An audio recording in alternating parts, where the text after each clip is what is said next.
Blog Talk Radio. There's a direct relationship between having the businesses and being in prison. Go find see how many Asians you can find in American prisons. They ain't gonna be in there. But 51% of your prisoners will be black because blacks don't have any businesses and industries. There's a direct link. Blacks won't practice group economics. Blacks won't practice group politics. If you don't practice, you're setting yourself up. I told that 5-story building, you're setting yourself to get wiped out. Understand the nature of race, which is economics. If you build the first floor, it's economic. Build your businesses and your industries. Control business and industry, and put that pools in your money, and hold that money, and practice group economics with it. Arab and Asian money bounces 12 or 13 times what it leaves. Jewish money bounces 18 times. Black folk got to learn how to practice group economics. Black Americans spend every penny they get outside their own community. Then you take the money and the wealth that you get from that first floor and go to the second floor. The second floor is politics. You then take that money on the first floor and you control your politics. Black folk must quit allowing people to tell them to go out and vote. Vote for what? Nobody's going to do anything for black folk in politics. Politics is controlled by money. Major corporations who got the money. That's what controls politics. If you have no money, you have no say-so, you have no benefits coming. So you take your money and you control, and you take your money on the first floor, you buy every politician on the second floor. And any politician you can't buy, you rent or lease them to get what you need. Then once you get the second floor under control with the politician, with your money, then you go to the third floor. The third floor is the police department and the court system. You take your money from the first floor and your politics on the second floor, and you control the court system and the police departments. Then the fourth floor then is media. You then take the money that you generate off the first floor from business and industries, and you go after radio stations, TV stations, newspapers, and cable systems, so that you can now inform and communicate with your own people. Right now, black folk own and control less than 35 thousandths of 1% of the media in the United States. Out of 12,000 radio stations, black folk own about 75, 80. That's all. You own no cable systems. You don't have a daily newspaper. You have nothing of importance. You got about one black TV station. And so you can't communicate with your people. You can't inform your people. You can't do anything. You can have Rush Limbaugh and all the rest of the guys talking about racism all day long and bad-mouthing you, and O'Reilly. They can call black folk all kind of names all day long. What are you going to do? You can't respond. You can't communicate with your own people because you don't have an economic base. 51% of all the prisoners in the United States are black people. You only make up 12% of the population. That's no accident. It's because you don't control the economics and the politics. And they're going to go after the weakest people they can get their hands on to incarcerate them. That's the black folk. And what are you going to do in response to them when they over-incarcerate you? You're going to go out and have a march, a demonstration. We're going to march. March for what? Who cares? Marches, they never changed anything. Adam Clayton Powell, for the first time, was defeated. Charles Rangel won in a very close election.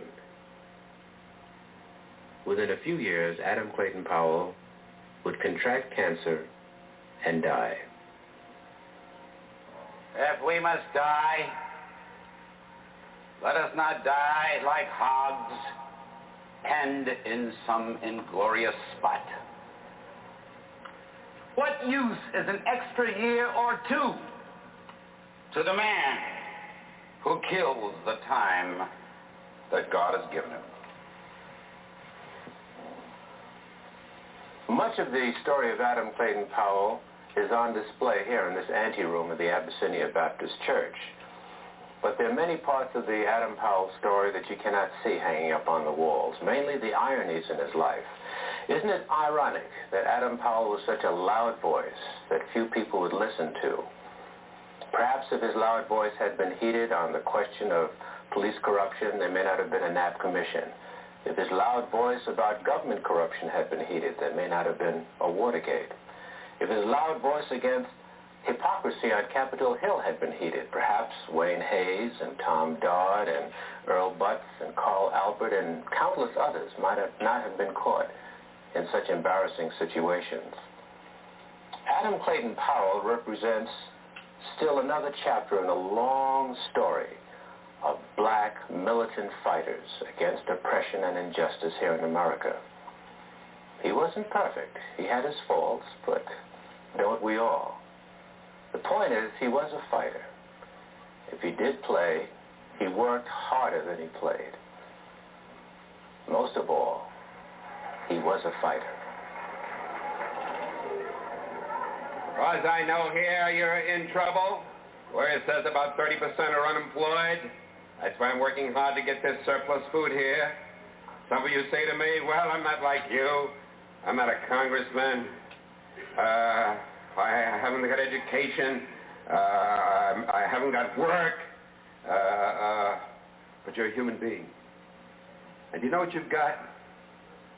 You've got in your hand the power to use your vote and to use even those few cents you get from welfare to spend them only where you want to spend them.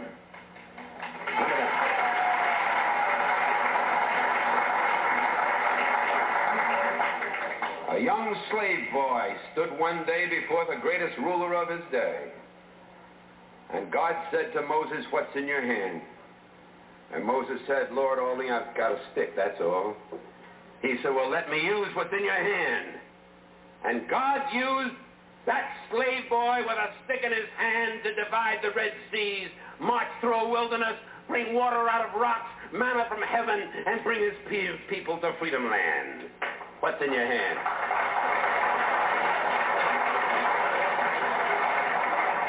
What's in your hand? George Washington Carver, who was so frail that he was traded for a broken-down horse as a slave boy. And George Washington Carver, sitting in the science laboratory at Tuskegee, told me, he said, Dr. Powell, he said, I just go out in the field each morning at 5 o'clock, and I let God guide me. And I bring back these little things and work them over my laboratory, and that man did more to revolutionize the agricultural science of peanuts and of cotton and sweet potato than any other human being in the field of agricultural science.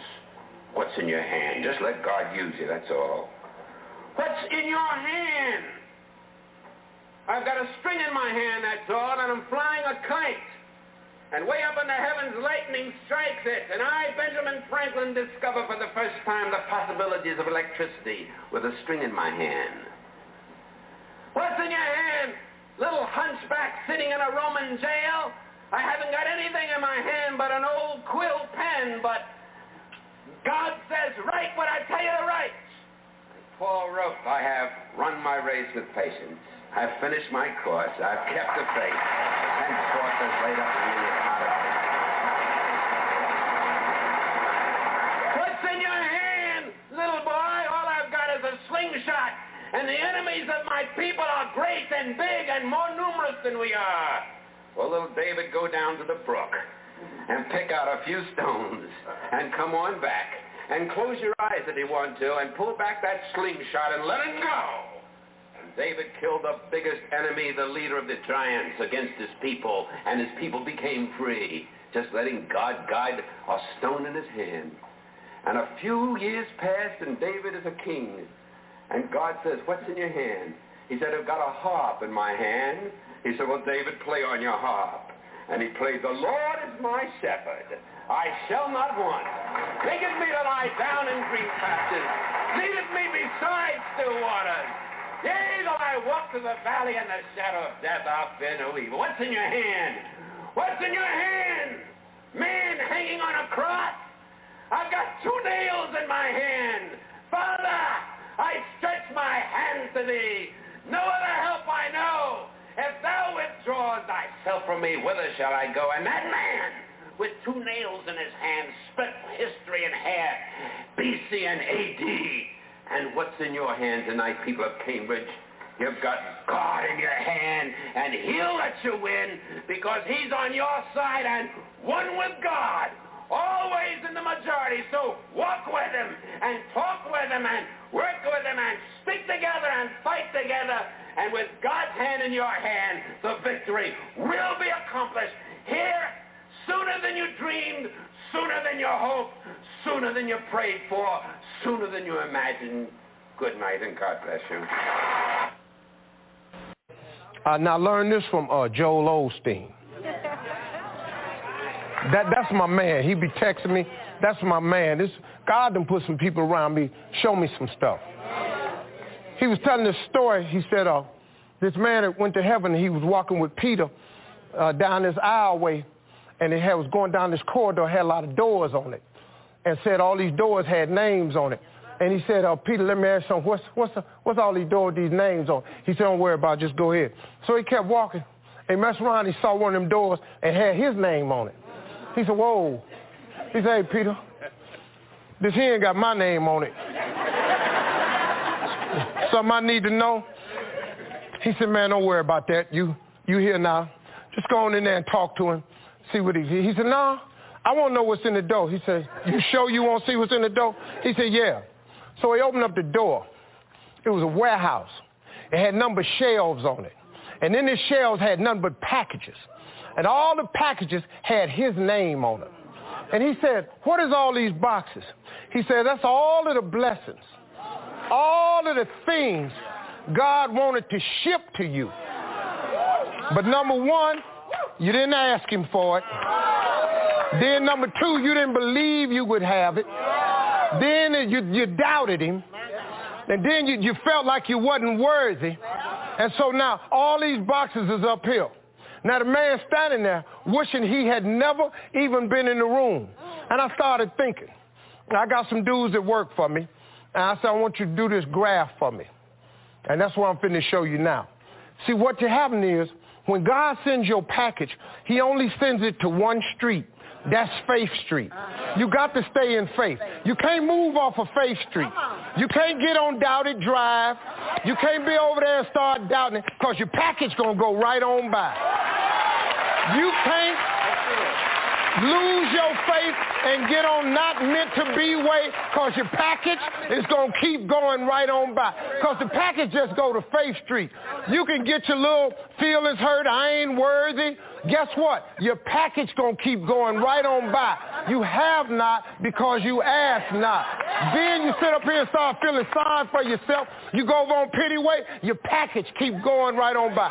If you stay right on Faith Street, don't ever come off, because the blessing is coming. If you wait on it, here it comes. It may not come when you want it, but it's on time. But if you get up and you move off of Faith Street, your box gonna get sent back to sender. And now you're gonna have a warehouse with a bunch of boxes with your name on it that you didn't never get. And I don't know about you, but I want everything he got for me. If he got something for me, I need all of mine. Because I don't know about you, but God lay you out, man. God will give you stuff. Man, he done took me places I ain't never thought I was going to go. I done seen parts of the world I never even thought I could go to. He done gave me stuff. He done put people in my life. God will do it for you, man. But you just got to stay, man. Use these principles of success. Understand, God is just that way. He'll lay you out. Because if he can lay me out, see, if he fix me and change me and get me over here trying to do better, I ain't perfect. I'm just trying to do better. I still say some stuff I ain't supposed to say. You understand? I ain't got it all together yet.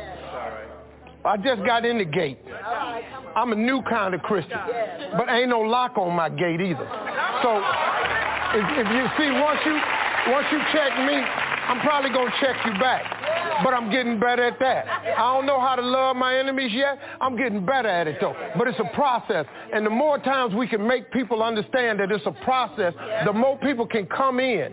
And y'all people that have been good to me, that have been praying for me. I mean, man, my mama,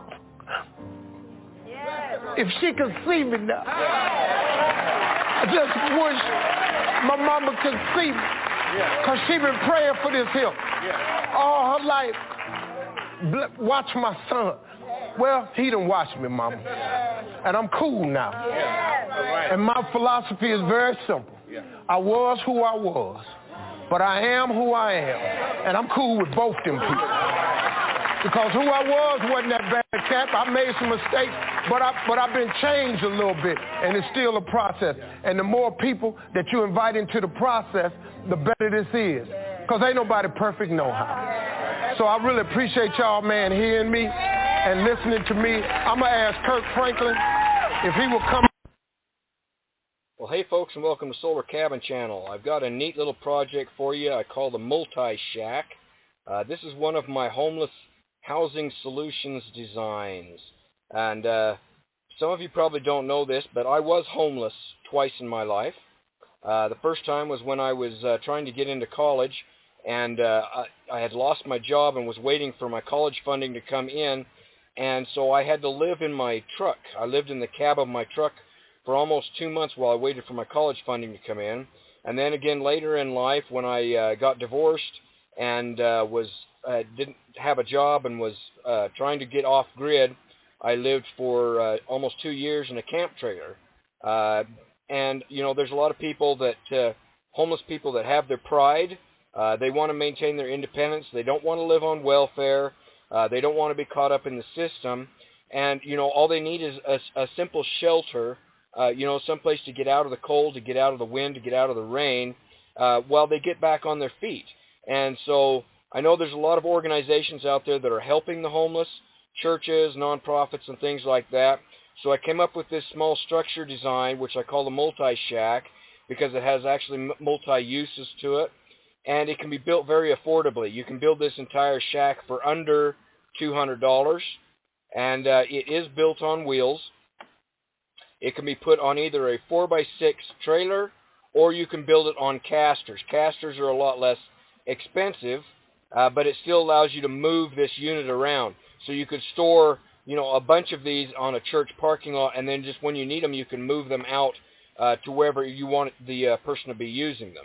Casters are 4-inch casters. Each caster will hold up to 240 pounds, so they'll more than handle the weight for this structure here. Now this structure is 6 foot 5 inches from the peak to the bottom, 6 foot 5 inches.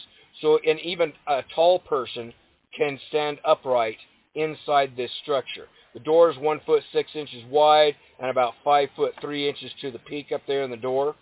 And the structure is 4 foot wide approximately and about 6 foot long. About 6 foot long by 4 foot wide, 6 foot 5 to the peak. And this is constructed very inexpensively from 2x4 framing, which I'll show you, and uses, I would use 7/16 OSB or plywood. Either one would work for the siding on this. Now, a couple of the features here. I show this with dorm windows. The dorm windows are actually optional. You don't have to put dorm windows. You can just go with a flat roof surface if you want here. I show this with wood shingles, or you could use just plain old tar paper and roofing shingles. Any type of roofing shingles would work on this.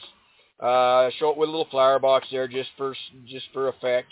And on the backs and the front, I show this with these round windows, like boat-style windows, or you could put square windows. Either one works. I just like the effect of the round windows, the look of those in there. This does have an access panel on the back. Down here is an access panel. We'll just open this up so I can show you. Open up, take this one off. There we go. Now you can see inside the access panel, underneath the seat and bed is storage. Lots of storage underneath here for a propane tank, one of those Portaloo porta potties, an ice chest over there you can see. Okay, so there's good storage. This is about 18 inches high inside here and about 4 feet wide inside. So the structure, I'll show this with the door open. Let me just hide this door here. With the door open, you can see I've got this set up. Right now I've got it set up for seating. During the day, this would be used for seating purposes. Okay? And I'm going to pull the side roof off here so I can show you inside. But this has a very nice space for a person that maybe is going to school or working, or just the table can be used for eating or whatever. So you've got approximately 6 feet of space on the inside here by 4 feet wide. And this table is actually part of the bed platform, which I'll show you. You just pull the 2x4 out, put it in one of these slots. It's in this 2x4 here. There's another one on the other side. You just drop the 2x4 into the slot, and then you take your bed panel and put it up on top of that, and then that becomes a table. Here you've got 2 foot by 4 foot cushions. There's 3 of these cushions that become your bed, or you can use a roll-up mattress pad underneath this that becomes your bed. But during the daytime, it becomes seating. It becomes a little mini couch in here, 4 foot wide. And now you've got a space for a student to do their studies, their work, or for having your meal, or if you're working on a hobby or a craft or something like that, you've got this nice little space. When you get out the door, you just lift the table up, put it back, put the 2x4 back in the bottom slots, put the table down, and, then you turn it into a bed. And I'm going to show you what it looks like as a bed, too. So, good headroom in this. I really like that it's got a very good space. This is an average person, 5 foot 8 inches tall. You can see you've got lots of headroom here. You've got these nice dormer windows, which would give you lots of light, and also gives you a little bit more headroom up in this area right in here. 6 foot person could stand up in the middle of this quite comfortably. 2 people could actually sit side by side on this couch, or you can put in another. You could pull your ice chest cooler out, or someone could put a foldable chair on the other side here. So you could actually have 2 people sitting side by side or crossways next to each other here. So lots of space in this little place. So let me show you what the framing looks like on this first. And I'll just have to zoom in on this. Now this is all done with 2x4 construction to keep it inexpensive and easy to build. And then I would sheathe it with either 7/16 inch OSB or plywood. Either one would work. Now it's got a floor frame, as you can see, made of 2x4s down here. Simple 2x4 floor frame construction, and then your casters attached to the corners, not exactly in the corners, but they attach to the floor framing, and the casters have locks on them, so once you move this in place, you can just click on the locks and lock it in place so it won't be rolled around while the person is inside it. Now, this is the bed platform, and it has, this back platform is 2 foot 6 inches wide, and it is permanently connected. These are 1 foot 9 inch wide platforms that can be raised up. And as you can see, these 2x4s right here, you put the 2x4 up in these other slots, and then you put these panels up on top, and they become either a table or a workspace. This one can go up here. This one can go on the end. It can go over the middle. So I gave you lots of options for the ways that you can organize this into workspace or living space as you need to use it. Very simple construction. It takes about 20 2x4s to build this. That's about it. And you're looking at about under $200 for all the material costs. And you could build one of these in a day. Seriously, you could build the complete unit in about a day. And now I'm going to show you on the inside how this can be used as a bed and also as a small business. So I'm just going to click off this.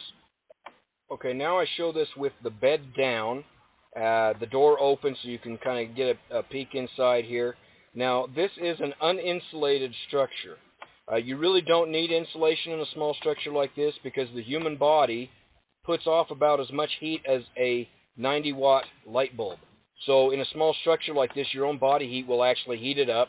And for sleeping, you can either do these pads like this as mattress pads, or you can just get a sleeping bag pad or even an air cushion pad to go underneath it.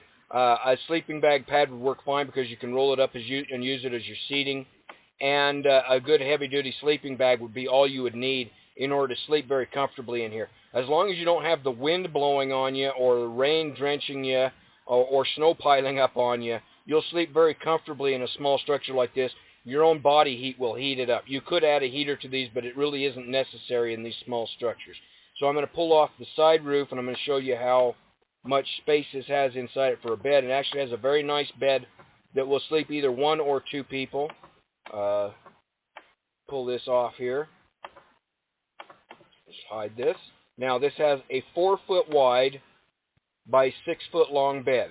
So even an average person can sleep in here. Even a tall person, fairly tall person, could sleep in here comfortably without being cramped. And it's 4 foot wide, so that's a very wide bed that will actually sleep 2 people. 2 people could sleep in this space, all right?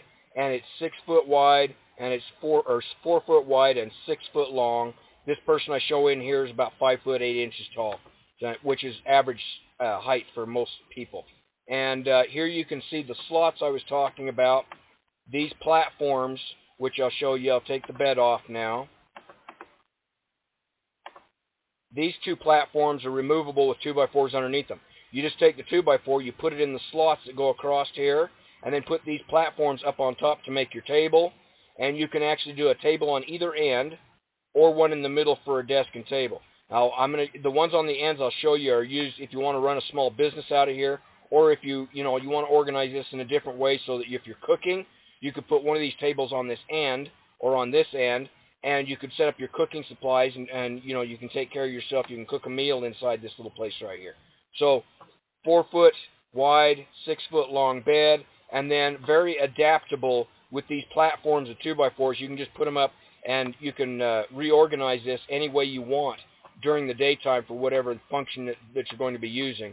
Again, it has storage space underneath the bed and seating. You've got that nice access panel for you got storage underneath there. And I really like the space in here. This would be enough adequate space if in an emergency. Let's say that a city has a disaster, a fire like they just had in Canada wipes out all these homes, or you have a tornado tear through a place, or you have flooding or something like that, which we've all seen in the news, happens all the time, and suddenly churches are overrun with people that don't have housing. If you had a bunch of these sitting around that would sleep at least 2 people, you could pull these out in a small area, you could set these up, and people would at least have shelter for survival until they can get into houses or bigger shelters or something like that. So that's another use for this type of structure here. So now I'm going to put the bed back on just to show you.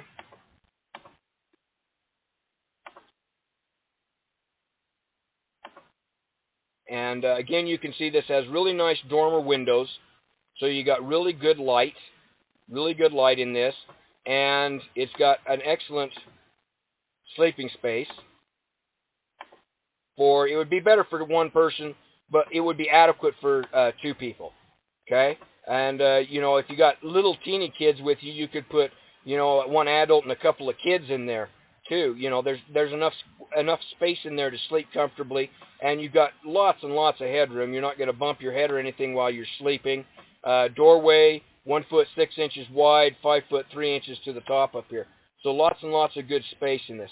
Now I'm going to show you how this can also be modified to be used as a small business. Okay, one thing I know about people that are homeless is they're also very creative, and a lot of them actually run little businesses in order to support themselves. A lot of them do recycling. They recycle cans and bottles and other stuff like that, or they pick up small appliances and stuff that they may find on the streets, or books or pictures or whatever, and they resell them, and that's how they support themselves. A lot of them are also very crafty people. They may make jewelry, or they may make wood crafts or something like that, or they may be artists.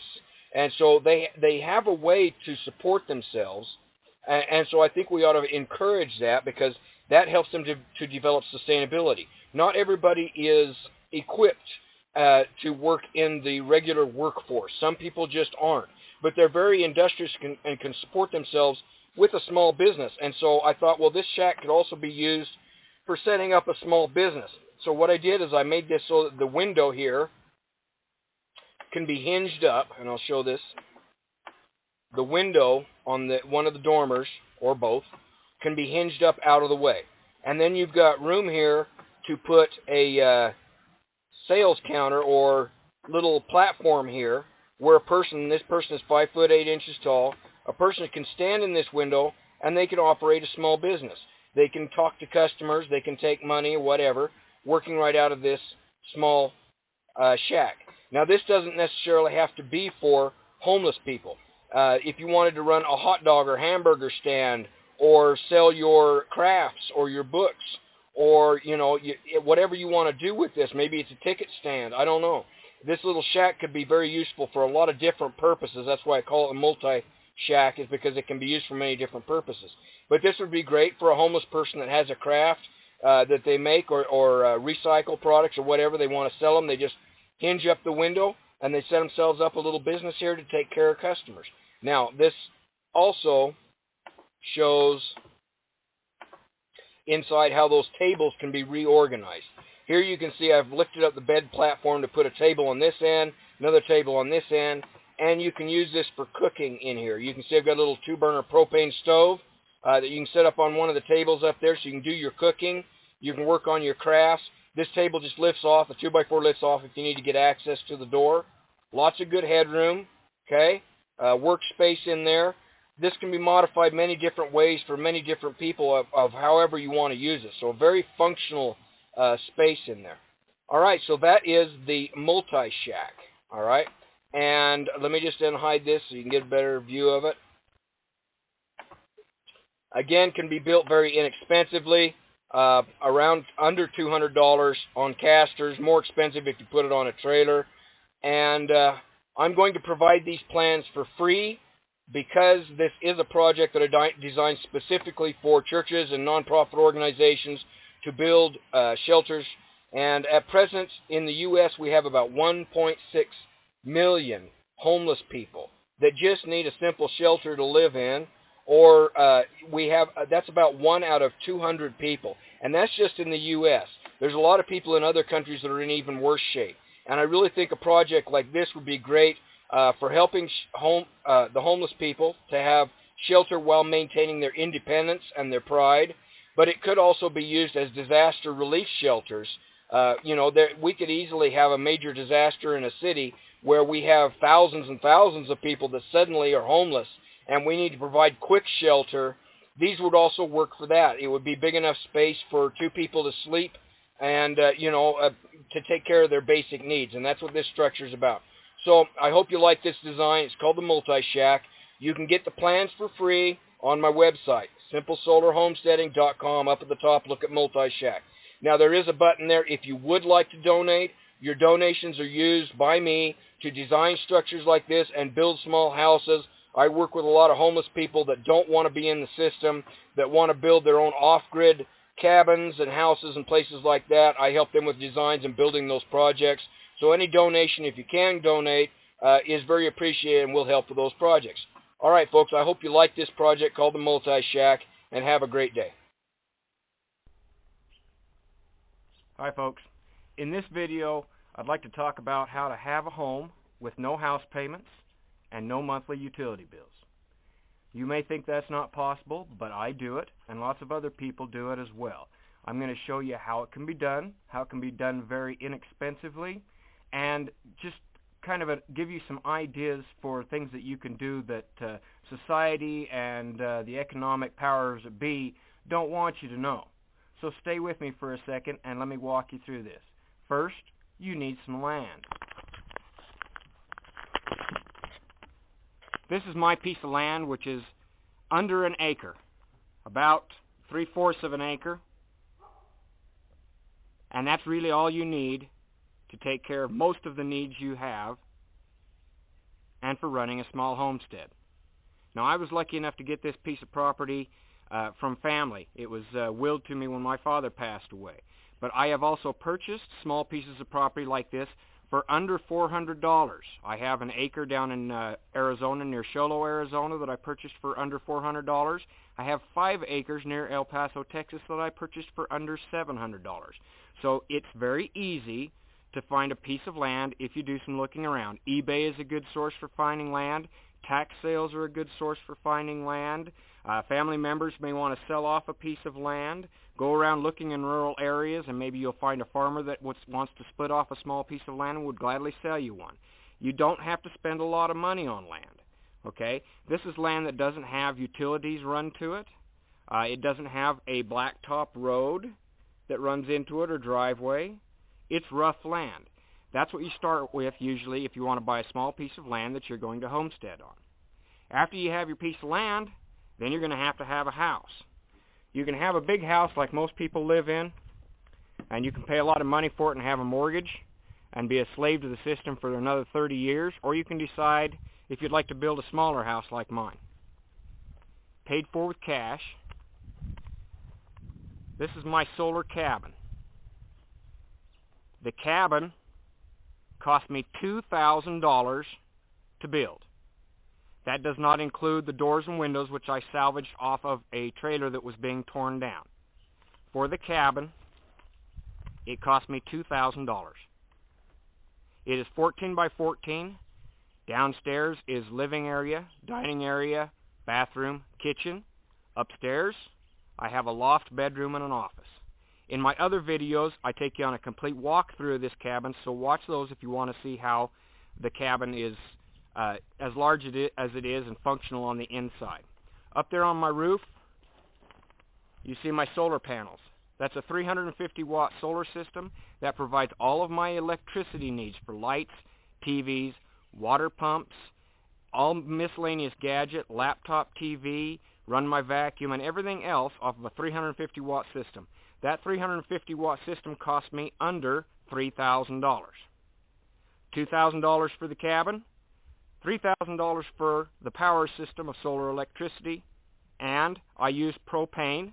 I have a propane tank in the back of the cabin, and I have a propane furnace, fridge, stove, and on-demand water heater, and those cost me just about $200 for an entire year. And we have cold winters here, folks. Under $200 for an entire year for all of my propane. That is the only utility bill I have. I do not pay for electricity. I do not pay for water because I drilled my own water well. Before I drilled my own water well, though, I hauled water in. But drilling a water well on a piece of property is not that hard. You can either do it yourself or hire somebody to do it. So I have no monthly utility bills. I have a house that's completely paid for. And I have freedom. A freedom that you can't get when you're under the pressure of a mortgage and utility bills. I want you to take just a minute and think about what you could do with your life if you had no house payments and no utility bills. And I'm telling you, it is completely possible. I'm not going to go into any details of how to get out of the house that you're in. You're going to have to figure that out and talk to some professionals for some help that way. All I'm here to do is tell you it's completely possible. Now, some of you are looking at the cabin and saying, yeah, but I couldn't possibly live in anything that small. This cabin was designed specifically for additions to be built on any of three sides. As you can see, the cabin has no windows on any of the three sides. There is a window in the back door glass. The sides are 14 by 14. The cabin was built to have shed additions built on all three sides. This cabin is 400 square feet approximately inside with 200 square foot footprint. When you add on additions, you could add on an additional 400 square feet on either side and off the back, giving you anywhere from 800 to 1,200 square feet. The great thing about building a small cabin to start out with, though, is it gives you a place to live when you build on your additions. And that way you can wait and live very cheaply without any house payments or utility bills. And then when you have the money, you can build on the additions to expand the cabin. That's very good for a single person or a young couple who don't have children because you don't need a whole lot of space to start off with. This way you can save for it, build on as you want to, have the additions, have the extra room if that's what you want. Now, I live full-time in this cabin. I live by myself, but my girlfriend comes up here on the weekends and we stay together, and let me tell you, it's perfectly comfortable. We don't feel cramped at all, and we'd much rather have a small place like this. It takes a lot less money to heat, takes a lot less money to cool, it's a lot easier to clean. It's just a fantastic home. Now, I'm not trying to push you into building a home exactly like mine. I'm just trying to provide you with some ideas. If you wanted to come up with different ideas, a different plan, that's just fine by me. But if you are interested in learning how to build a home like mine, I do have an ebook available and a printed book available called Simple Solar Homesteading. Go to www.simplesolarhomesteading.com. You can learn how to build a cabin like mine, or at least get some great ideas for building your own home. Now, I want to repeat. I own my land. I have a house that I built for under $2,000. I have a solar electric system that I have for under $3,000. I use propane, which costs me under $200 a year. I have no house payments. I have no utility bills. If you want a life like this, it is very possible. You can stop listening to the media, and you can stop being put under society's pressures to live in the type of houses that everyone tells you have to live in. You can live very inexpensively, and you can do this at any age, whether you're older or younger. If you're younger and you start in a place like this, imagine the amount of money that you would have to retire on, with no house payments, no utility bills, and freedom. Thank you for joining me, folks. Please watch the rest of my videos for more detailed information on each of the systems and a complete walkthrough of the cabin. All right. Let's see. Today, what do we have as a title? Making Something Out of Nothing, which I guess we're going to be doing with some people. And also Camping 101. So what did I have in my program notes here? Now, this is based on 2 Kings 1:4-7. You have to, when you're faced with making something out of nothing, first step, well, one of the first steps you need to take is, or doing the impossible, one of the first steps you got to take is take inventory of your resources. And your first resource is you. The second one is time. And then we can go on there, talent, stuff like that. Let's see. Focus on your abundance, not your lack. Which most people, they focus on what they don't have instead of focusing on what they do have. Let's see. Now, let's see. One thing, there's a couple of things for people that,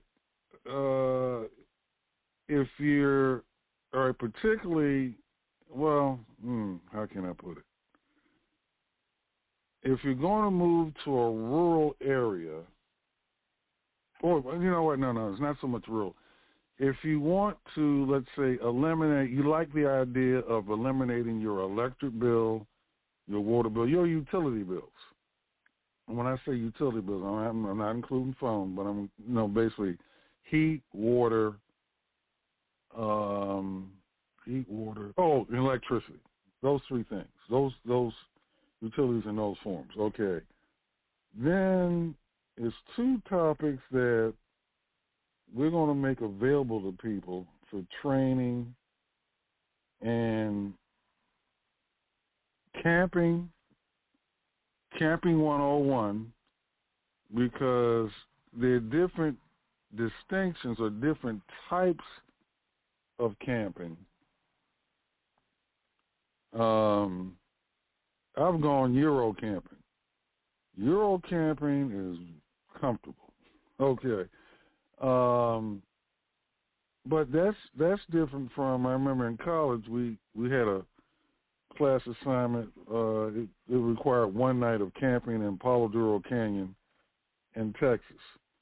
So you had to pitch a tent that basically, well, it was a crude floor. I mean, it was a piece of canvas. I had to get rid of a spider before I went to sleep. But we were at the floor of Palo Duro Canyon, and I got through. Well, we all got through that, man. There's a bunch of students and the professor. And then we had to make our own stove and cook our own breakfast that morning and all that. Anyway, so that type of roughing it camping, we were roughing it. Roughing it camping, Euro camping. Then there's, some parents send their kids to day camp. Now they got all kind of camps. You have basketball camp, soccer camp, computer camp, or whatever. But day camp where you might learn how to, hunt for arrowheads, go fishing, boating, tell ghost stories. I remember Hatchet Harry and Bloody Mary, those stories. And they tell you those stories about like a lake or a pond, and as dusk was setting in. It's pretty, be kind of scared at night, but that's the whole part of the experience. Then there's military camping, which is very efficient. So anyway, Camping 101, that'll be a series, because I realize some people don't know how to camp. Some people have never been camping. And like I say, there are different distinctions. There's urban camping in the city. There's car camping. So there are different distinctions of camping. So we'll expose as many as we can, but, and we'll have to bring in other people who Like, I know nothing about military camping because I wasn't in the military. But we've got at least 2 people in our family that do. And then Renewable Energy 101, which deals with, like, if you want to eliminate your electric bill, it'll be helpful if you learn something about solar energy.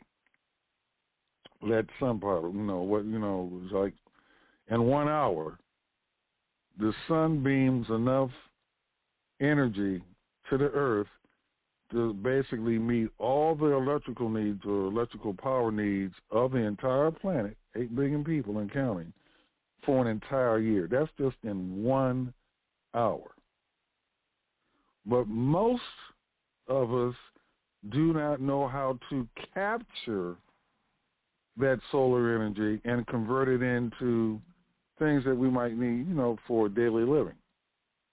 Like, charging your phone, playing your flat screen TV, having electricity on in your house. Most of us do not know how to capture that, so you capture it through solar panels. You can heat your home. Like, I have a solar hot water system where I'm at right now. So any hot water in here, is heated up by the sun. So renewable energy, and that includes, because if you know what renewable energy is and how to harness it, which is sun, wind, and water, those 3 primary things. If you know how to harness those 3, you can eliminate your water bill today if you wanted to. I mean, you'll get billed from whatever power company that you're with right now. But you can, if you go straight off the grid. But depending on where you are and depending on what your power needs are, okay, solar can be inexpensive if you're frugal, or it can be expensive if you're not so frugal. All right. So, and it's also part of a lifestyle. A lot of people that go solar almost really don't need it.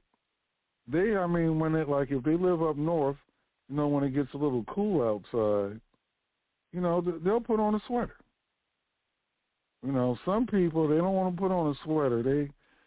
They want to live in Michigan or Alaska in December and walk around with a T-shirt and shorts on in the dead of winter. Okay. Whereas, which means they're going to need more fuel to heat their place up. Now that's biomass. Now that's a whole different thing. But that's part of renewable energy too.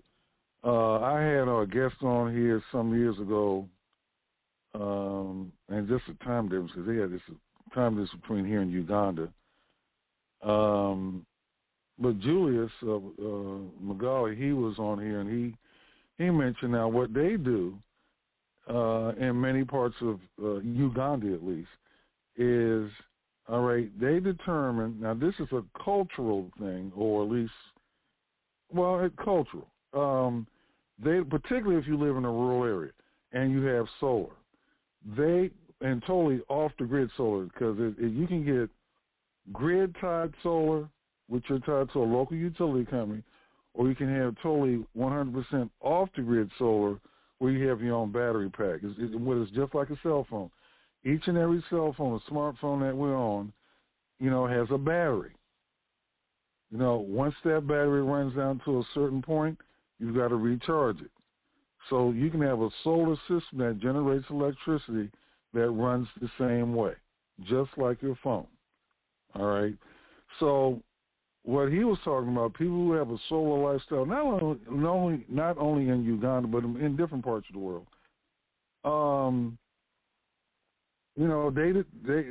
they think about and say, all right, how many hours do I need to use electricity? Do I need 2 hours worth? Do I need 4 hours worth? You know, if a person has they live in Kampala and they have a 9-to-5 job or 10-to-6 jobs or whatever it is, all right, they determine, all right, well, when I come home, I might need 2 hours, 2 or 3 hours, and I might need an hour in the morning.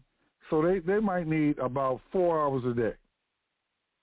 1 in the morning before work, 3 when they come home. All right, total of 4 hours for the entire day. And and then everything's unplugged. No phantom, no, what do they call it, vampire power, sealers or nothing like that. So they basically, that's it. Whereas over here in the United States, some people don't even, it's just, they leave the house and, everything's plugged in.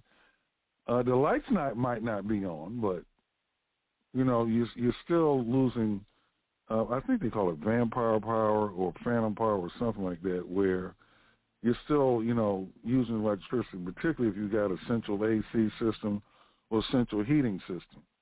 But that's the way they do it. They determine how many hours of power do they need. I haven't heard anything past 4 yet. I'm sure there are some exceptions, but 4 hours. So in that 4 hours, they're doing what they need to do as far as homework, if they have kids, dinner, whatever you do during whatever you use electricity for, they account 4 hours a day for that. At least he did. So Renewable Energy 101, we're going to have to educate and train people on that. And Camping 101 because,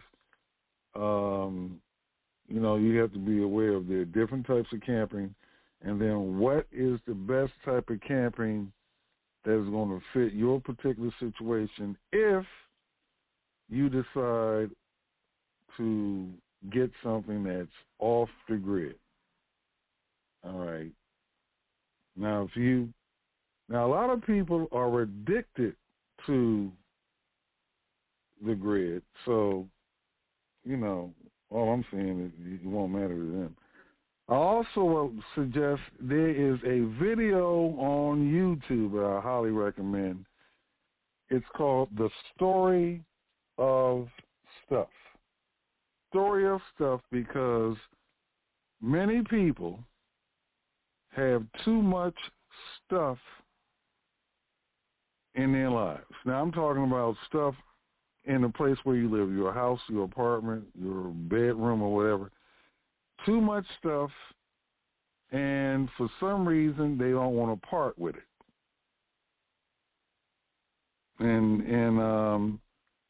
Or we just like buying stuff. The person who likes to buy, that likes to have a lot of shoes in the closet. I've had friends where they had a closet, actually more than one closet, full of shoes, and they hadn't even wore half of them. But that's stuff. So The Story of Stuff, I highly recommend. It's on YouTube, and I highly recommend it. Because you get a hold of your finances, you're going to have to, most people are going to have to scale back some kind of way.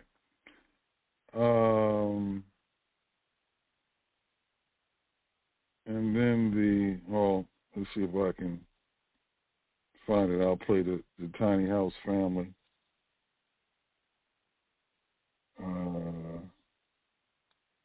Matter of fact, I'm going to try to find that now before I go to the phone lines.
Imagine living in a space that measures a mere 168 square feet, more than 14 times smaller than the average American home. Well, it is here inside this tiny house where the proud owners are discovering that less is so much more.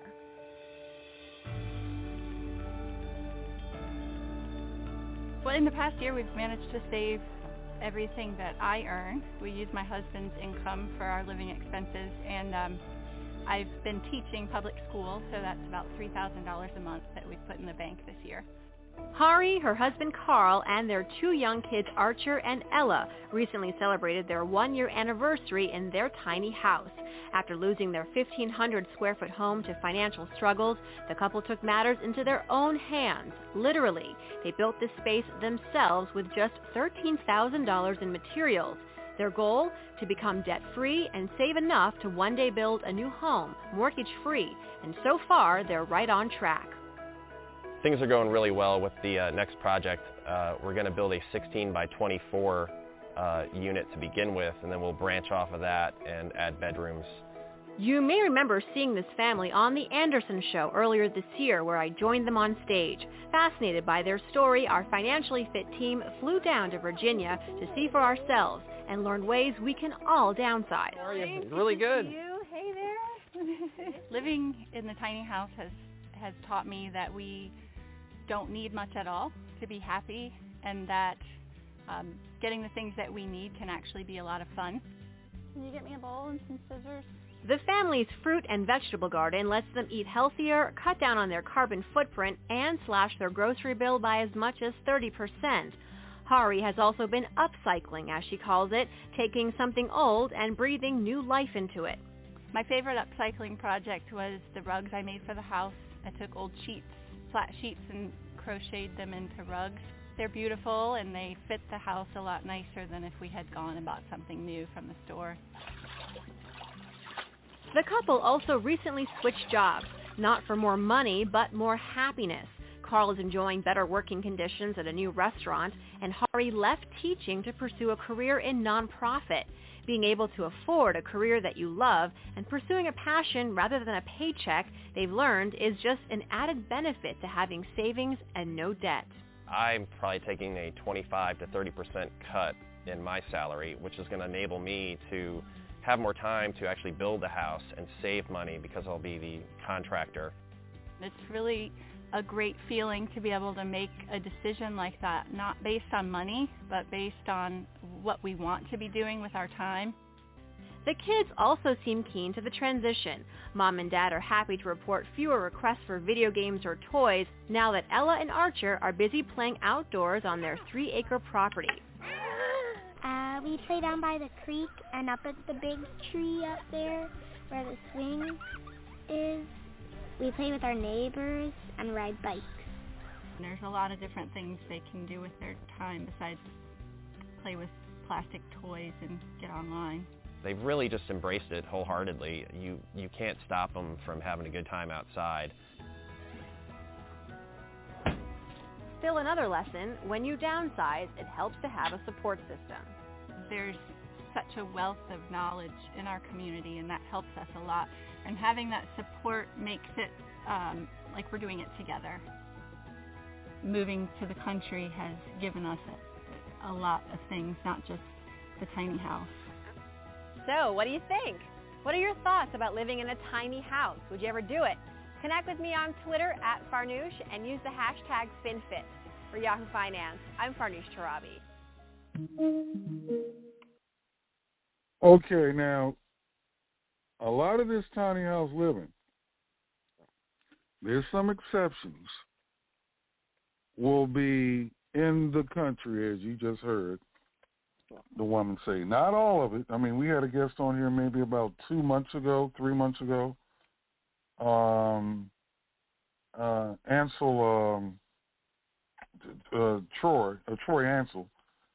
I get his name mixed up. Anyway, out in Oakland, California. Now, he lives in the city of Oakland, California proper, and in his backyard, he's got 2 tiny houses, and he does pretty well financially by renting those out.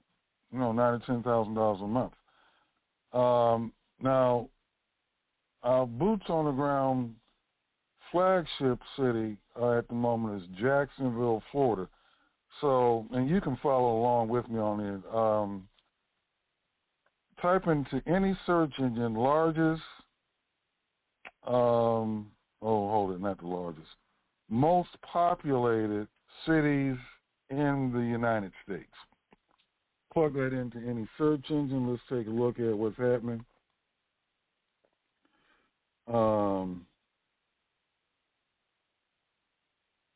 Okay. All right. The Jacksonville. Well, before we get to Jacksonville, the largest city in the United States, and we're going by what they have here. New York City got over 8 million people. Now, this is the city proper. We're not even talking about the metro area. Matter of fact, but while it's on my mind, largest metropolitan areas, U.S. All right, we'll take a look at that. Secondly, okay, all right, now, so New York City is number one, Los Angeles with 3.8 million. Number two, Chicago is number three at 2.7 million. 2.6 million. They've lost some people. Matter of fact, New York has lost people, Los Angeles has lost people, and Chicago has lost people, despite this fact that they have well over 1 million people in those cities. Houston, Texas, lost less than 1%. Phoenix, Arizona has over 1,600,000 people. They've gone up over 2%. People are retiring. Philadelphia, Pennsylvania has over 1.6 million people, over 1.5 million people. San Antonio, Texas, it's got over 1 million people. San Diego, California, over 1.3 million. Dallas, Texas is 1.2 million. Now, let me point this out, because these are the current stats we have here. There are over 108,000 towns in the United States. That's towns that have maybe a population of 1 or 2 people, to New York City with over 8 million people. All right. Now, according to the stats I'm looking at right now, for the city proper, out of those 108,000 towns in the United States, only 9 have a population of 1 million people or more. Only 9 out of over 108,000. Now, coming up on the heels of knocking at the door of 1 million, the 10th largest city in the United States is Austin, Texas. It has 974,447 people. And the 11th most populated city proper in the United States is Jacksonville, Florida. Jacksonville, Florida, which had a 2% increase in population growth. Jacksonville is knocking at the door of 1 million too. Jacksonville has 971,319 people. So it's knocking at the door of 1 million. Now, behind that, you got San Jose with now over 900,000. Fort Worth, Texas, over 900,000. And Columbus, Ohio, has over 900,000. That comes in at number 14. But Jacksonville is number 11. Now, that's with the city proper. Let's go take a look at metro areas. Okay. let's see what we're working with.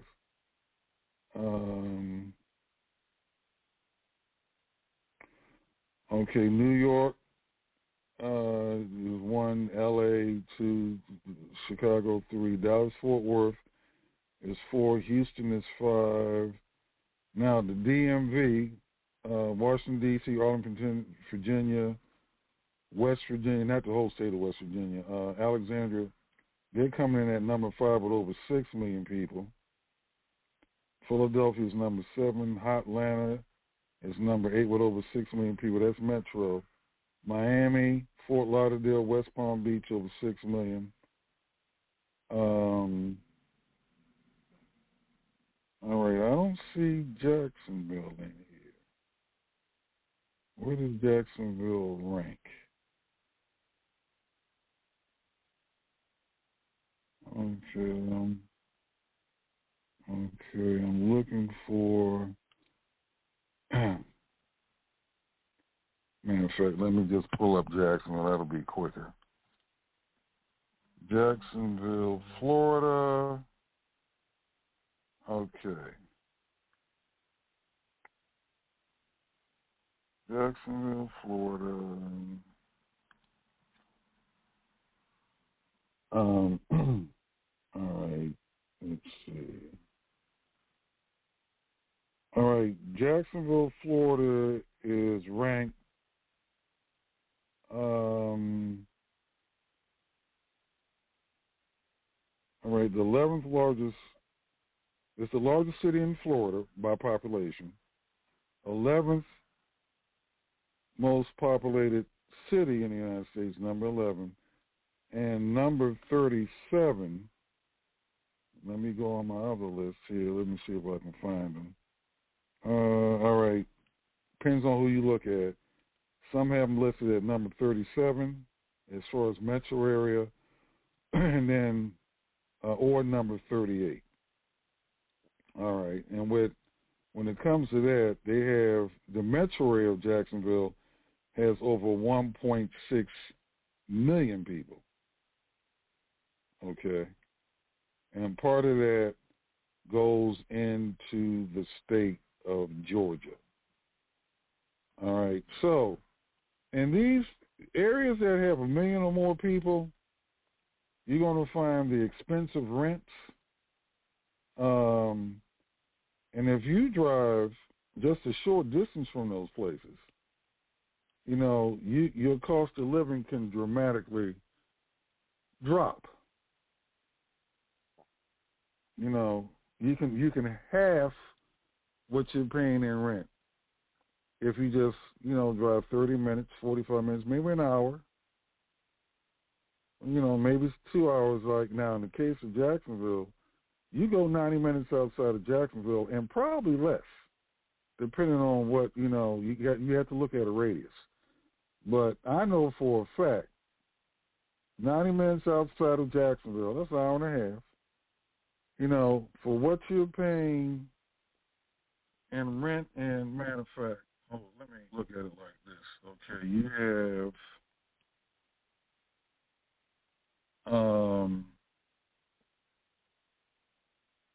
let's say you're paying $1,000 a month in rent in some place in Jacksonville. I know for a fact if you drive within a 90-minute radius of Jacksonville, you can, own, let's see, probably 20 acres of land. 20 football fields where you can put up your own place. And for what you know, we're going to bring that up Tuesday when we have our meeting. But now let me say this. Okay, at the same time, you can get more value for your money. Value is very subjective because 90 minutes away, depending on what direction you go into of Jacksonville, all right, You're not going to have that bus line that you have in Jacksonville. So if you don't have a car and you rely on city transportation like the bus, you're not going to have that. Number two, you're not going to call Uber or Lyft because they're not 90 miles. And the place I'm thinking about, there are no Lyft or Uber drivers in those areas. Okay, if you want to go to Whole Foods or a grocery store or something like that, well, if you want to go to Whole Foods, like the upscale shopping place for food or groceries, you're not going to find it 90 miles or 90 minutes away from, in most cases, outside of Jacksonville. Although there are grocery stores where you can buy everything you normally do. It won't be, all prettied up or packaged pretty like Whole Foods, but hey, So now, if you want to go to the Opera Hall or all these, because basically these big cities are really temples of consumption. A millionaire can spend, you can go broke in a day in these densely populated areas if you have, spending habits that you don't have in check. It's amazing, if you just get in the habit of buying a bag of chips, potato chips, in a little small bag, snack bag, and then let's say you're in the habit of, matter of fact, the inspiration for this podcast, It's My House, the Squatter, they had a habit of buying 7-Eleven, going to 7-Eleven every single morning and buying coffee. Nothing wrong with that, but they were broke. Now, in my opinion, just my opinion, because I can't tell grown folks how to live, it would have been easier and less expensive if you go to the grocery store, now you can do this a few ways. For me, I'm good with instant coffee. Dip the spoon in or rip over the little packet, pour it in with some hot water. I like cream and sugar with mine. Actually, I like a lot of sugar and a lot of cream in my coffee when I drink it. I'm good. All right. Now, but other people, they don't like instant coffee. Other people have to do the beans, so they have a coffee machine and they, the filters and the beans and all that. And I think that's a better choice. But this particular person, okay, and then when it came to pay the electric bill, they couldn't pay it. When it came to pay, they were using the internet and the telephone, they didn't have the money to pay it. So whatever it costs, matter of fact, what does a cup of coffee cost at 7-Eleven? Because I know some people go into 7-Eleven and they bring a big old thermos up in there. Let me see. Cost a cup of coffee. And then you got your Dunkin' Donuts people, but her thing was 7-Eleven coffee. All right. Cost of 7-Eleven coffee. Yeah, I like 7-Eleven coffee. I like it. Let's see. Cost of all right, 7-Eleven coffee, they got $1 on here. All right, dollar coffees will cost $2 after October the 4th, they say. Okay, wait a minute. 7-Eleven special prices. Now, I know if you go to Starbucks, it's real easy to drive $5 on coffee. Okay, let's see. Coffee. All right, coffee, 7-Eleven, Costa Rica. Man, I wish they would put prices on it. All right, order now.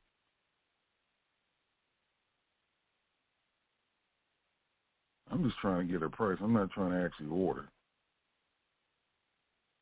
Okay. Man. Okay. I just saw something for $2.49. Okay. So $2.49 times 30 days. $74.70. They could have paid the cable bill had they just, and still have coffee. Okay, get you a bottle of Maxwell House or whatever's out there, or like I say, if you matter of fact, let's go to Amazon. Let's go to Amazon, and because some people, once again, they don't want. It's blasphemy if they don't do instant. They do not do it. So let's look at a coffee machine. A coffee maker, as they call it. All right. So a coffee maker. Now here's what we have here. Here's one for $149. Now this is for the Barista's Coffee System Espresso Machine Combo. So if you want to go high end, there's $159. Not too bad. Okay, that's for the serious person because they're not going to touch instant coffee, or 7-Eleven coffee. They're not touching it. All right. Now, but she likes 7-Eleven coffee. All right, so she's good with. Now here's another one, a Black & Decker coffee maker, $34.99, $35. Here's another one, $34. Here's another one, Mr. Coffee Mini Brew Switch Coffee, $24.99, $25. So she could have bought a coffee maker, and of course you got to have the coffee to go along with it. Got that, plus have money to pay on the cable bill. Here's another one for $40. And then prices all in between. Here's one for $18. $18.99. An Elite Gourmet Automatic Brew and Dip Coffee Maker. $18. Well, let's say just 20 with the tax. Here's another one for $29. Another one for $45. So essentially, and of course you can go up and up in price. Yeah, here's one for $20, another one for $19.70.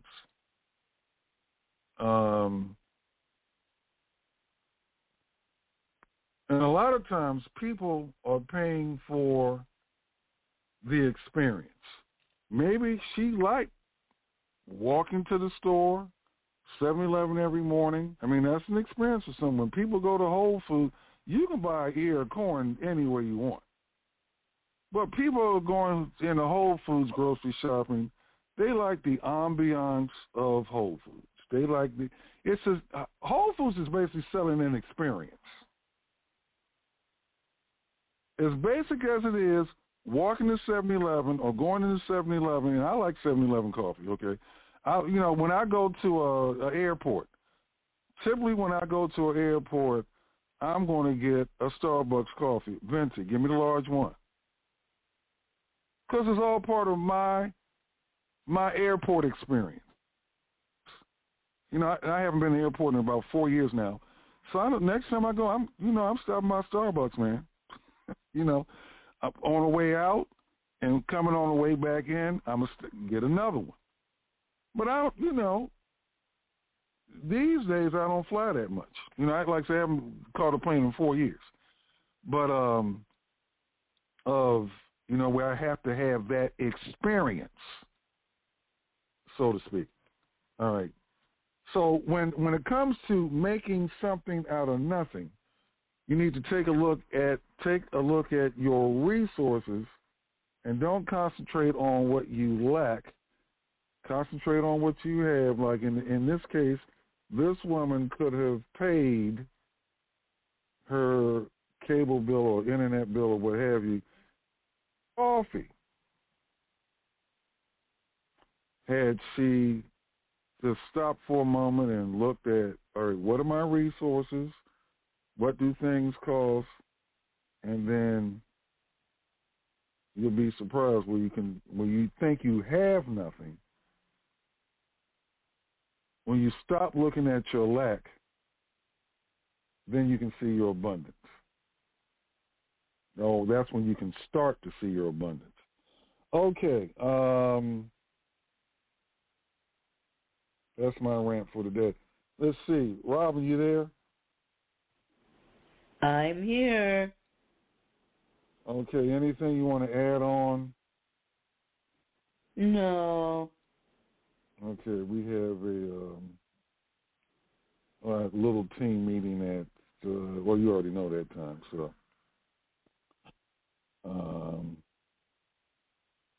Okay. Well, on that note, let's see. Oh, you know what? Let's play the RV family. Michelle. Hi. We're here in Eugene, Oregon. We are. You're living in a camper in a church parking lot. I am. Tell me about that. Well, I had an apartment for about 6 months, and didn't work out so well. So it was a mutual termination, and I couldn't find an apartment in the time that I had before I was to move out. So I did the next best thing. I looked for an RV on Craigslist. I had to have a roof for my kids for a little bit longer. And last time I was homeless, I had the van.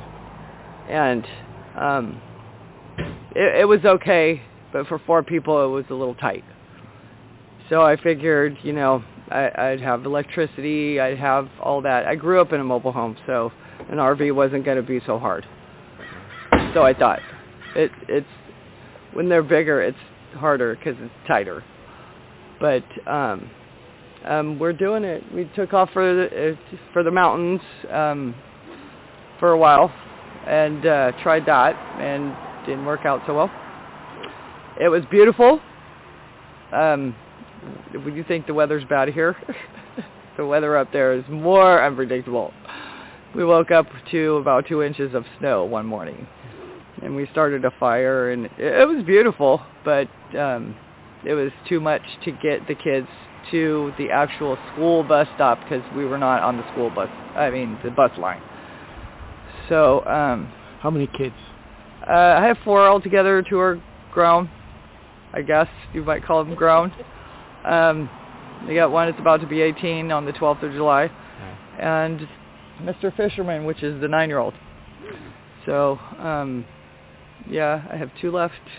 And you're saying your income was cut by a third because of health issues? It was. I've been putting myself on the back burner for a lot of years, taking care of the kids. And I've had 3 jobs at one point. This time, something started hurting me in my legs, and I just said, forget it. I'm not thinking about anybody but myself, and went to the doctor the next day. Well, before you found this parking program, what was it like? It was stressful. It was stressful because I didn't want to do the whole moving around town. Oh, this spot's okay to sleep. Or, we can only be here for a little bit of time.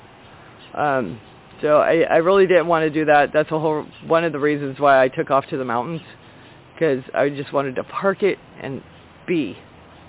I just wanted to be and not be bothered and ridiculed when, facts are not even, they're not even apparent. But yeah. So what's your future like? What are you doing to get out of this? Oh, actually, my son is ADHD, the 9-year-old, and I applied for SSI for him and I both because they couldn't figure out what it was that was causing the pain, and I've been having pain in my neck and my shoulders for about 15 years now. So I knew it was going to come to a head eventually, and so I decided to file for SSI for both of us.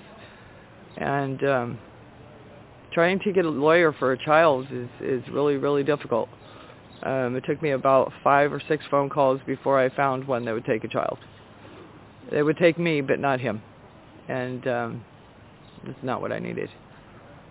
So depending on what the outcome of that, I have to stay off for a full year, which I'm still going to physical therapy and such, in order for my SSI case to persevere. If you had 3 wishes, what would they be? A home.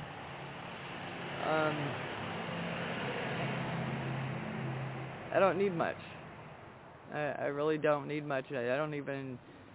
I can't even think of anything besides that.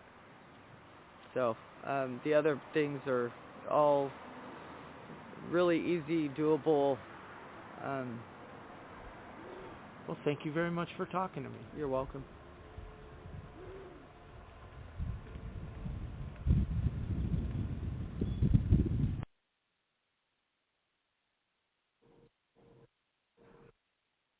Robin,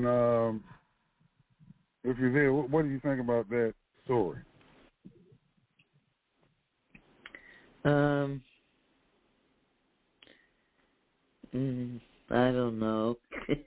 I'm sorry. Yeah, she was living in an RV.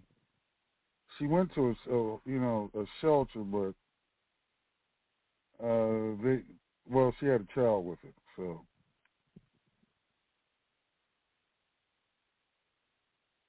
she had no choice but to live. Well, I can't say no, but she decided to live in an RV. So, which many people are doing. So, matter of fact, let's say that there are homeless women out there right now with a homeless pair, because they got men too. And they couldn't get into a shelter. What are some alternatives that you think they could take to get a roof over their head?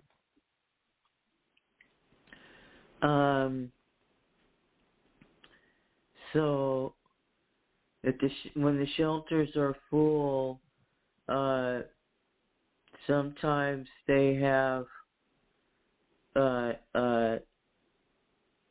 well, depending on the weather, there might be an overflow.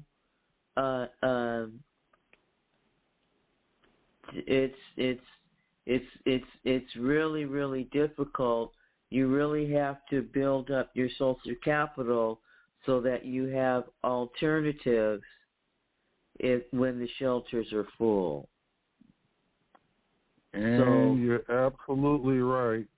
But you know what the problem is, particularly out here in the United States, is a lot of people are so independent-minded, they don't have any social capital.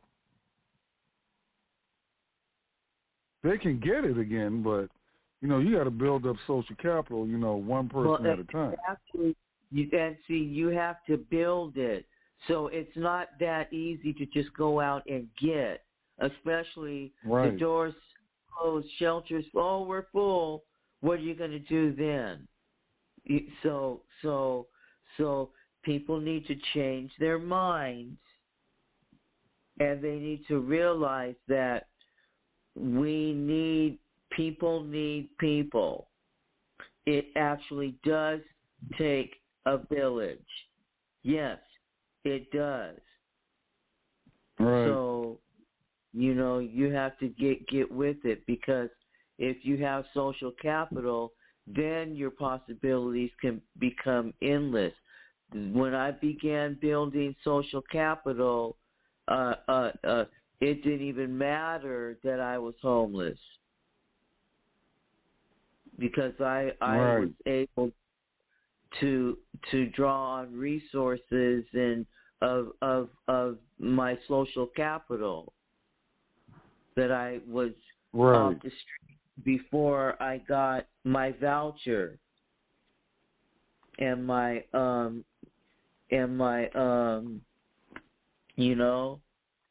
sometimes when I didn't get into the shelter, we need to teach a series on that. Yep. Sometimes when I didn't get into a shelter, I would have to find find things to do to occupy my time and stay safe. So one of the things that I did when I stayed at the Salvation Army shelter, I was there for 7 months, and you could only be in there from 7 p.m. at night till 10 the next morning. So and if you were late, if you didn't make it, then you were out for that night, and you might even lose your spot if that happens. Right. So what I would do during the daytime is I enrolled in college in the next city over. So I would have to get up and get on the early bus first thing in the morning and ride to the next city, take my classes, now when I get out of class, now it's lunchtime. So I would come back and come back to the town that my shelter's in. I still have about 3, 4, 5 hours before it's time, before I can get in. So I would go to the library and do my homework from school, right? And that would, and then maybe go hang out a little bit or whatever. Now it's 7 o'clock. Now it's 6 o'clock. Now I can make my way, up the hill and wait in line for them to open the doors at 7. Okay. And so you find things at night. I found a bus that went from one end of the town to the other end of the town, and it would take like 4 hours, right, to complete the whole route. So I would play my little fare, and hop on that bus and ride, and I'd be warm, I'd be safe, not loitering nowhere, okay? You have to be real creative, because you have to stay alive, and you have to stay safe, and you have to stay hydrated, and you have to eat. Right. Now, let me ask, I guess you caught a cat nap or two on the bus. Yes, in the back. I would sit all the way in the back, and I would prop my feet up against the floor, against the front seat, and then I would take my hands and prop them up under my butt so I wouldn't rock or move, and just kind of lock myself in like that, lean against that window, and go to sleep. Now, what about and I would pick that very last seat because I've had people touching, messing with me, thinking it's funny. Okay. Oh yeah, I went off on this one dude. I socked the heck out of this guy. Surely did.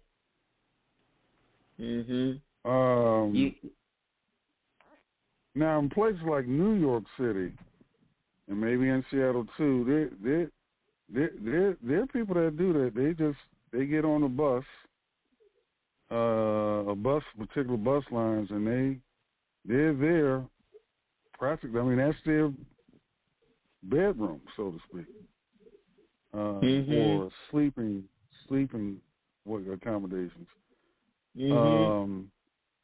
Now, oh man, what I was going to ask you a question. Social capital. So now you were enrolled in school, so I guess you were building social capital during class and all that type of stuff. After hanging out the student lounge and all that. No, I actually didn't. I was kind of like laser focused, and so I had a routine. So I would have to get back to Seattle so I could get back into the shelter on time, like that. And so I wasn't going to do anything that was going to deviate off of that schedule for me to even have the possibility to be late. I wasn't going to do it. Mm-hmm. What about building social capital with other people in the shelter? Because eventually everybody leaves the shelter. I mean, the idea of meeting somebody on it that you like so, and all yeah, that so one in lady, there, and you. One lady left the shelter and she got a place, and then so we used to get passes, overnight passes that would allow us to stay out, and then she would let us stay over at her house, and we could take a shower. Didn't have to worry about rules or anything like that. Yeah, and I What about people that are in the shelter and maybe two of them or 2, 3, 4 of them pool their money and then get a house together? Okay, see, so that's the thing. If you give them the opportunity, this is why I keep telling you we need to partner with programs and things like that. The YWCI, the YWCA, the rescue missions, Catholic community services. You understand? Shelter system, right? Because then we go in and we tell them, hey, we teach you how to build, and now we can insert to those people. You guys can pull your money and get together and build and have your own community and everything. You see? Does that make sense? Yeah? Yeah, because like I said, if you meet some people in the shelter that you like. I've been in a shelter, and they do bring, like they used to bring in from the YWCA, Dress for Less, Dress for Success. It's a program where they donate suits and business attire for women, and then they would put them on racks and bring them to the shelters, and then the women could pick out whatever, because some women were actually worked and had corporate jobs. You see? Right. And so that's how I know that we can bring in, if you have stuff, anything that's for the greater good of the community is always going to be a win. So you reach out to these community directors in these centers and shelter systems, and you say, hey, blah, blah, blah. And if then when you get in front of them, say, hey, we'd like to give you classes to teach you people how to build, blah, blah, blah. And then they'll also have an opportunity to build their own, blah, blah, blah. And then when we have the classes and we have them in class, that's when we can get them to form as groups and group together to build. Does that make sense? Yeah. Let's see. Holding classes is the key, and we need to connect with already existing agencies, such as shelters, community service agencies, social service agencies. Am I making sense to you? Yeah, Well, we got one that contacted us already, so we'll start there. Yeah, so but that's always going to be a win because why? Because there's always going to be an influx of people. We don't have to sell or convince anyone, and they have the facility and all of that. They might even have the facility for us to build, to meet, greet, and build. Yeah. Yeah, they could. Yeah. Well, like I said, we'll start off with the one we have. So, I'm going to get a hold of. There's a big community center in Seattle. They've got an after-school program. There's the women and children's shelter, and at the Women and Children's Center, they have what court accredited. You know how some people are court ordered and mandated to attend classes and stuff. They have court approved classes and courses and stuff there, education. So that's a place that I know if we went in there, once we fully develop and we have our curriculum, is that what it is? Once we completely develop our curriculum, I'm going to go to them and instill that, okay, at the community center, make it open for all, especially children